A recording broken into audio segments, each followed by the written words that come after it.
Hey, ladies and gentlemen, welcome back to the channel. As always, it is Nick here, back to your daily crypto news and analysis. And we have a lot to talk about. I hope that you are all having a beautiful day or a beautiful night wherever you guys are out there in the world.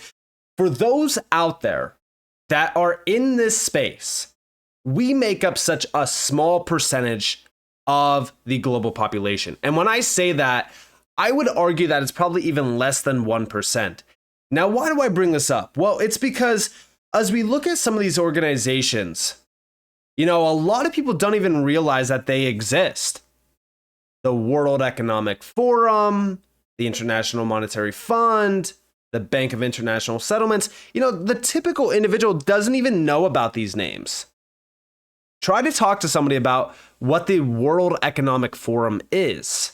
Oh, I might have heard about that. I don't know what it is. What is that? That's some of the responses that you'd probably get. And, these are elite organizations. These are the ones that really kind of choose who is successful, who isn't, what companies are going to be dominant leaders, and ultimately they pull the strings around everything.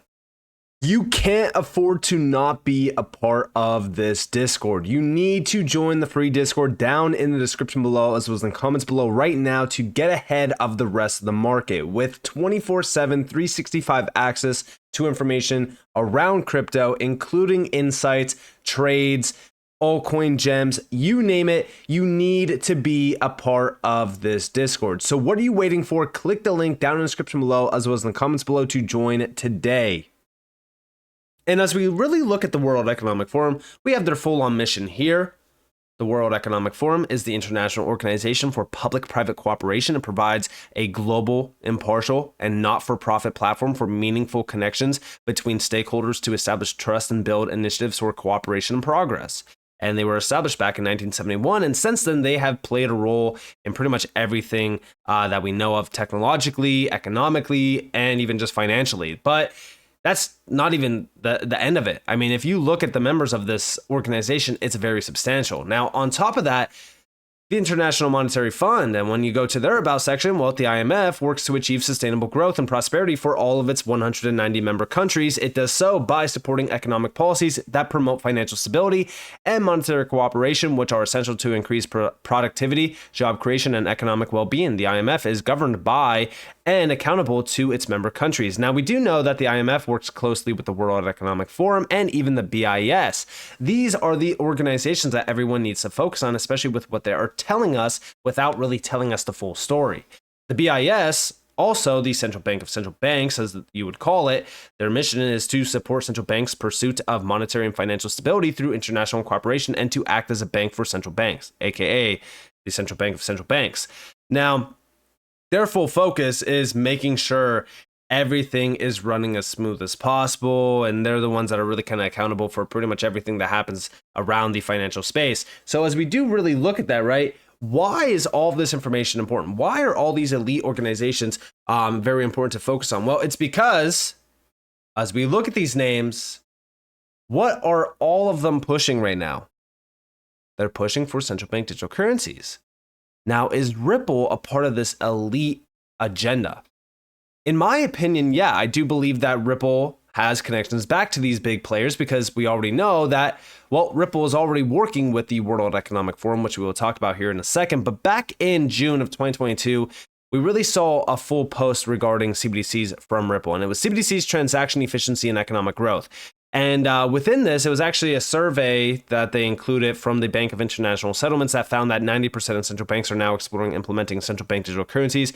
I believe that this is now at 93 or 98%. It's a very significant figure, but this was up from just 80% in 2021. So you can see how fast this has grown. Now, we do know today CBDCs are becoming even more and more popular in media, and also even by CBDC or by central banks to launch a CBDC.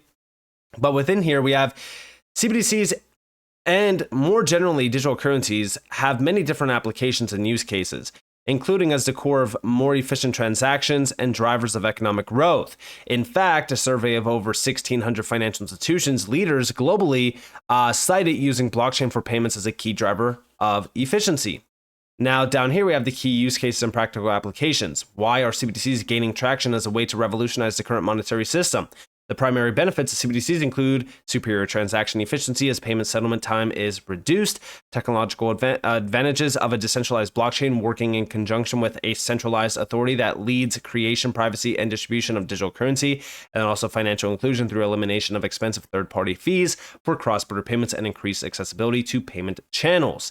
Now, they do also break down the small business consumer to business transactions, which is C2B, also B2B, and then also economic growth. Again, all of this is really kind of pertaining back to changing the way our monetary system works. Specifically, we need a new financial system. We know that we are running on an antiquated system, and ultimately CBDCs will be the answer to central bank money, which accounts for about like 10% of the entire money supply. The additional 90%, well, that will be disrupted by either stablecoins or tokenization. So we know that this is underway. We already know that this is happening. And was Ripple chosen? Is Ripple a chosen company? Because we do know that Ripple does have a lot of connections back to elites. Specifically, we know elite organizations like even the Bill and Melinda Gates Foundation. We know the Rockefellers also have a tie back to Ripple. Like, these are major elites that a lot of people are questionable about, and it does, it's for good reasons, because we do know about these organizations. But beyond that, back in September of 2020, the World Economic Forum named XRP as a crypto asset most relevant in central bank digital currency space, which was very interesting. Now, as we do look at that, right, we also look at Ripple as a leader and also a member on the World Economic Forum's page as a partner.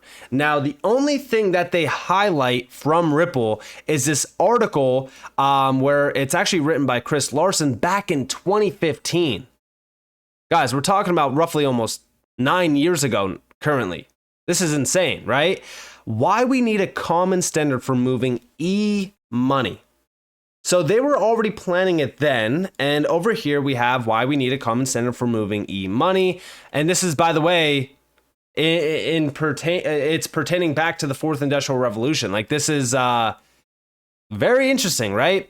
So this is a full breakdown. Now, it is very lengthy, so I went and actually summarized it for you guys. So we have throughout history, advancements in payment systems from barter to gold coins to paper checks have significantly impacted society and the global economy.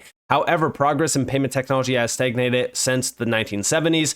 Despite the internet revolutionizing various industries, global payment infrastructures remain slow and costly, especially for international transactions. The main issue is the incompatibility of national payment systems akin to early email services that couldn't communicate with each other. Cross-border payments rely on correspondent banking, an inefficient process involving large international banks. An emerging solution is DLT, which allows direct trust-based transactions without intermediaries. This innovation has the potential to connect global payment systems, enabling instant low-cost transfers and profoundly affecting individuals and businesses worldwide. The evolution of payment systems is beginning to resemble the development of the internet, with foundational work being undertaken by financial institutions and enterprises, governments, central banks, and financial institutions are actively working to upgrade outdated payment systems. Again, do I need to remind you guys that this was back in 2015? All right. And this is from Chris Larsen, one of the founder and major chairman of Ripple. Isn't that crazy? Right? So anyways, in the US, the Federal Reserve's Faster Payments Task Force, which by the way has a direct connection back to Ripple, is exploring modernization opportunities, while the European Central Bank is pushing for a cohesive future vision for payment infrastructure. Now, remember, the ECB had many connections back to Ripple. In fact, they've actually met privately with Ripple on multiple occasions. Reports from the World Economic Forum and other organizations stress the urgency of evolving global payment systems. Banks like Deutsche Bank, Barclays, and even UBS are experimenting with new technologies, including distributed ledgers. This marks the early stages of the Internet of Value, promising to democratize access to the traditional economy for billions and spur new business models and innovations. Again, you love to see the Internet of Value termed really kind of thrown around there. We even have Ripple calls this the Internet of Value, right? Ripple is doing for value what the internet did for information, enabling its instant and seamless flow around the world. Interesting. Now, outside of that, we also have IMF 2023 document positions XRP as an innovation to improve cross-border payments. And if you guys do remember, right, this is with Tobias Adrian, who also met privately with Ripple back in 2020 and 2019. Beyond that, right, within this document, we've talked about this in the past, right? Let's go to control find. Let's go to XRP. XRP is mentioned twice in here. First, it's up here in terms of the glossary. Only actual project even mentioned up here. Now, in the document itself, they do mention Ripple XRP. They also mention Stellar. They also mention DeFi networks like Strike with Bitcoin. But regardless, we have three models arise: a private settlement and asset, and also marketplace such as Ripple's XRP. But remember, like, as we look at this, right, they're mentioning Stellar as well with XLM. XLM is not specifically mentioned, but we do know XLM is back with, we know XLM is like the backing behind Stellar, but they mentioned that as an open source marketplace. So Ripple with XRP is a private settlement asset and marketplace. That's very interesting wording there, right? But this is the only mention on this document of that. And ultimately, the full breakdown of this was just how things would work around a new financial system, essentially. This is a cross-country marketplace model. It's a full marketplace around this global system. And this is with tokenized money as well. So it's very interesting, right? And the full document itself was Trust Bridges and Money Flows, a digital marketplace to improve cross-border payments. Now, beyond this, we also know that Ripple is now working with the Bank for International Settlements. We know this with the CPMI group. Now, the CPMI group just recently, on May 23rd, actually, put out a work program which includes tokenization and CBDCs. In fact, within this, we have the CPMI is exploring tokenization now, particularly in context of money and payments, and will release a G20 report in conjunction with the BIS. Now, what's funny about this is, back in this, it's a digital marketplace to improve cross-border payments, but it's through tokenized money. Now you have the CPMI group, which does include Ripple, and this is the Bank of International Settlements. This is the central bank of central banks. They're now looking at digital innovations for payments, clearing, and settlement, and it's now around tokenization as well. And it is also analyzing not just the technology and policy choices for cross-border CBDCs, but also the ideal timing. In conjunction with the iOS CO, it will expand its stablecoin analysis to include multi-currency and asset-linked stablecoins. Wait a second. You mean now they're looking into stablecoins? Back in April, Ripple is set to launch a US dollar stablecoin. Interesting. Very interesting timing. Now, also, they do mention FX settlements. Regarding FMI risk, the CPMI didn't mention DLT, but we believe there's ongoing joint work with the IOSCO to assess the risk to FMIs of using DLT. Additionally, the work program includes FX settlement risk. The CPMI previously identified the role of new DLT-based infrastructures in potentially providing payment versus payment settlement to reduce FX risk. Oh, wait, the FX market? You mean the FX market that Ripple's on-demand liquidity with XRP represents 90% of? It's a $7.5 trillion per day market. I know that they're saying that it was $6 trillion, but it's actually $7.5 trillion. But Ripple's already tapped in on 90% of that market. Again, another big coincidence, right? Has to be. Now they're also mentioning tokenization projects around cross-border payments, and we do know that Ripple is now fully focused on tokenization as well.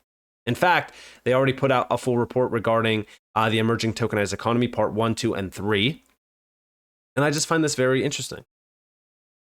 Very, very interesting. Now, building upon this, we also got this report back in February, actually, from the BIS, Tap, Click, and Pay, how digital payments seize the day. The highlights, the use of digital payment methods continues to increase, particularly for small amounts. In tandem, cash withdrawals and the number of small denomination banknotes in circulation have declined. Fast payments reach new heights and are a prominent driver of the digitalization of countries' payment ecosystems.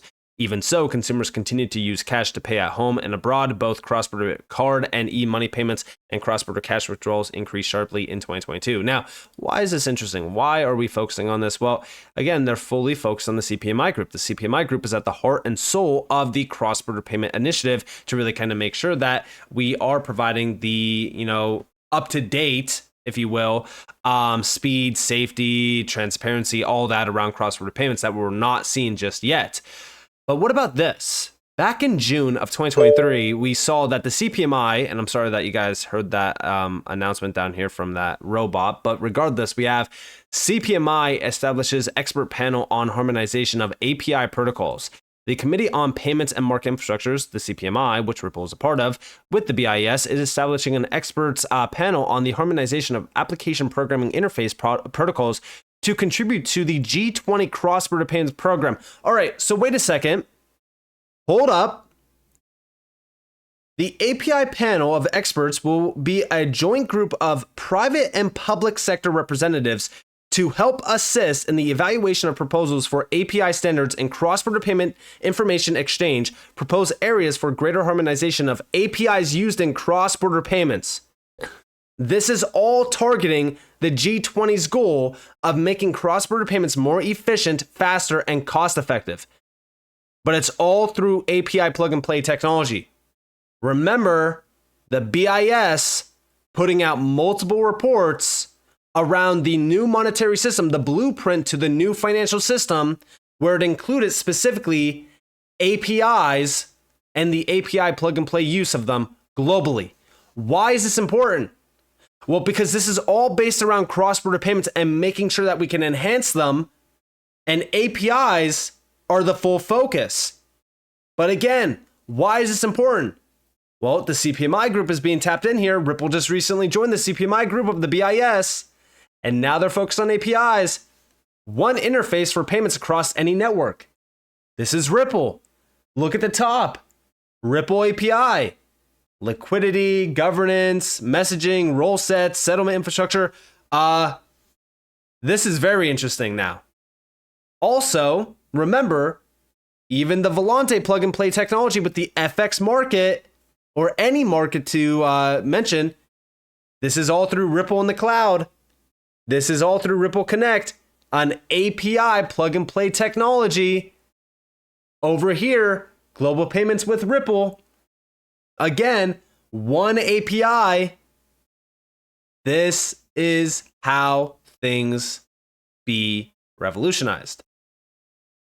Over here, the Nostra, Ripple connectivity, RippleNet in the cloud, all API plug and play. And now we have the CPMI back in 2023 establishing this harmonization of API protocols around cross-border payments. It is very interesting to say the least. When we look at all of the connections back to Ripple, I don't believe in coincidences. In my opinion, Ripple and XRP will become the new financial system, or at least a very large part of it.